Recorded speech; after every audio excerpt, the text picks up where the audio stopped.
Welcome to the Missler Mike channel. As this video is being made toward the end of 2020, several of the large gun websites are selling various Carcano carbines at decent prices, so now would be a great time to do a 2 to 3 video series on the history of the rifles.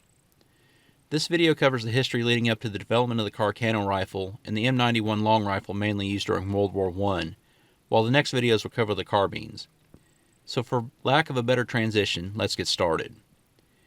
Salvatore Carcano was born in 1827 in Babe, which was in Austria at the time. His father died when he was 10, and he had to leave school to help support his family. He joined the army in 1848 as a gunner in the Lombard artillery, and would later join the Piedmontese army as an artillery repair technician. These decades were in an era when Italy worked to become a unified kingdom, which is finally completed in 1870. Back to Salvatore.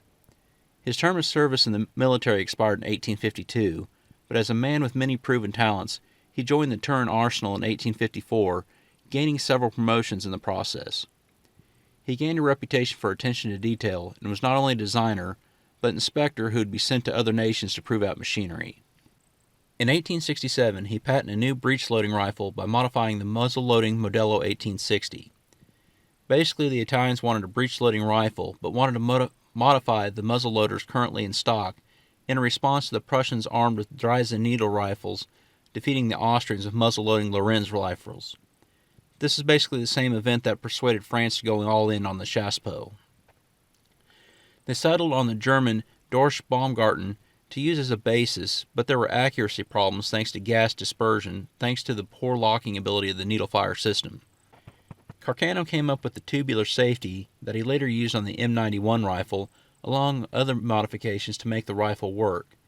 So much so that his name was given to the rifle as the Carcano Model 1867 that fired a paper cartridge that contained a 17mm oblong ball weighing 35 grams, along with 4.5 grams of black powder, and this fired at 1,037 feet per second.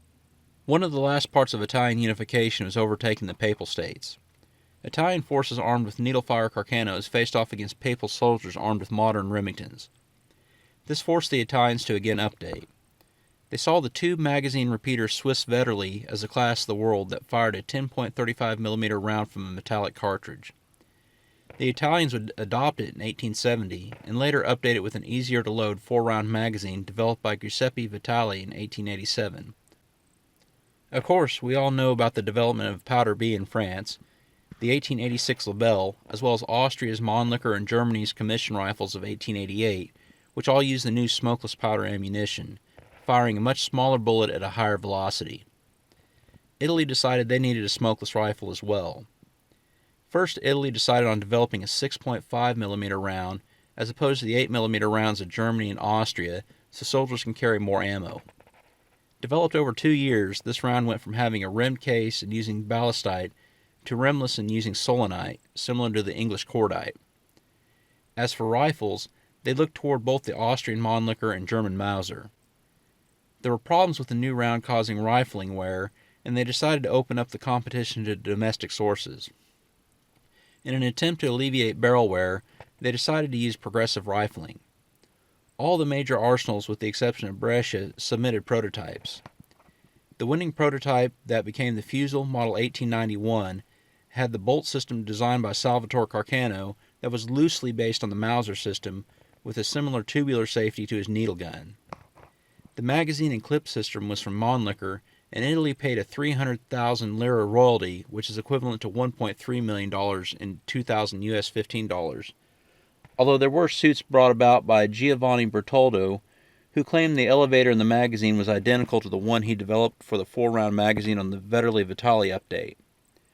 Bertoldo was told he would be removed from his military command if he pursued the matter further, so he sold his rights to Cesare Soldano, who would fight for compensation. While he didn't get the money, the commission did admit they acted severely with Bertoldo, as his work helped lead to the development of the M91. To finish out Carcano, the man's story, he continued to work at Turin until he retired in 1896 and would die in 1903. Although he was offered tons of foreign money to come work for other nations, he stayed loyal to Italy and would turn down outside work. The Model 91 rifle is 6.5 by 52mm caliber, weighed 7.72 pounds, and was 50.59 inches long, with a roller coaster sight that goes from 300 to an optimistic 2,000 meters. It fires the M91 ball round with a lead bullet and copper nickel jacket. There was an update to the ammo in 1895 to address problems with gas escaping the base, so the bolt heads of the rifle had to be strengthened in 1896. Rounds are fed via a 6-round Mannlicher in-block clip into a Mannlicher-style magazine. While some Carcanos did make it into the First Italo-Ethiopian War in 1895, and it helped put down some civil unrest, its true baptism of fire came in the Italo-Turkish War of 1911-1912. This war saw the first bomb dropped from a plane in combat. The Carcano also showed that it was a simple, robust, reliable weapon, and this reputation pretty much held through World War I, where Italy surprised their Triple Alliance allies by not only not joining the fight, but they joined the Entente powers instead in 1915, fighting mainly against Austria-Hungary during the war. Though Italy was on the winning side, many felt they were screwed by the Treaty of Versailles, leading to the rise of Mussolini. My M91 was made in Terni in 1917, but has some other interesting markings I'll get to in a bit. I like the simplicity of this rifle. The Volt is very easy to strip, and I will do a short video on that later this week to help those just purchasing the carbines.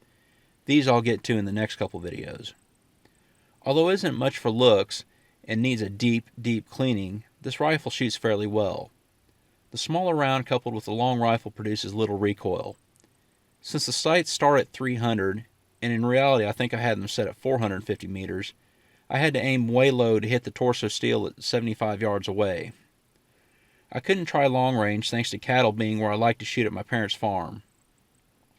The Mannlicher clip system seemed to work well with the clip dropping from the rifle in the last round. The bolt isn't very smooth, but I could probably attribute that to this rifle being used hard throughout its life. That brings me back to these Chinese markings. My Carcano reference book doesn't mention any exports to China, but I did find mention on some of the gun boards that China imported them when they tried to buy anything from the West in preparation for invasion by Japan. I was going to stop at that explanation, but I texted someone who dives much deeper than me in the history of firearms just to say, hey, look what I found, isn't this pretty cool? His response was there was some warlord who liked to arm his clique with Carcanos. Damn it, Othias. So I attempted to play Mahjong, trying to match the characters up to match the one on the list of warlords on the internet, but was unsuccessful. The most I could find was the Japanese captured these Carcanos in Fujian and sold them to collaboratist armies. I have found that the 25 represents the year 1936, but know little else about the markings, so I'm probably not going to ask China. And maybe that's a question you should ask China. If anyone can read these markings, please leave me a comment below. Please be aware of where your elected officials and the groups that claim to represent you stand on the Constitution. Please join the GOA, the biggest no-compromise 2A group, and get 25% off your membership using my link in the description. If you like my content, please like, share, comment, and subscribe. Also, check out my Facebook, Twitter, Instagram, and who I support on Patreon. Thank you for watching, and as always, have a great day.